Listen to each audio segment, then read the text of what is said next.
যদি আমি দেখি স্বপ্নে বিয়ে করছি তাহলে ব্যাখ্যা কি? প্রশ্ন আসে না ভাই? দেখেন, ব্যাখ্যা এসেছে। কেউ যদি দেখে স্বপ্নে আমি বিয়ে করছি, প্রিয় ভাইরা রাগ করবেন না, বোঝাবার স্বার্থে বলছি, অজানা প্রশ্নকে জানাবার ট্রাই করছি আর কি। স্বপ্নে বিয়ে করতে দেখলে ব্যাখ্যায় এসেছে, খুব সুন্দর ব্যাখ্যা এসেছে, হতে পারে সেই ব্যক্তি খুব দ্রুতই ধনী হয়ে যাবে।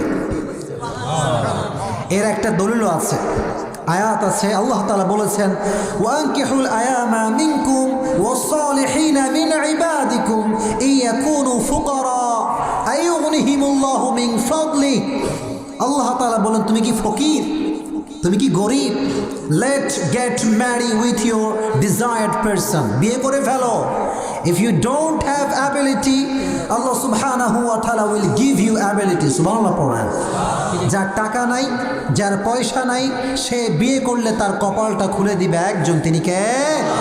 এজন্য আল্লাহ তুমি আমাদের স্বপ্নকে সবসময় ভালো স্বপ্ন হিসেবেই কবুল করে নিও। কারণ আমি যেই মৃত্যুর সঙ্গে ঘুমটা সাদৃশ্য রাখে, এই মৃত্যুর জন্য তুমি আমাদের সবাইকে পূর্ব প্রস্তুতি গ্রহণ করার তৌফিক দান করে দিও। প্রণামে।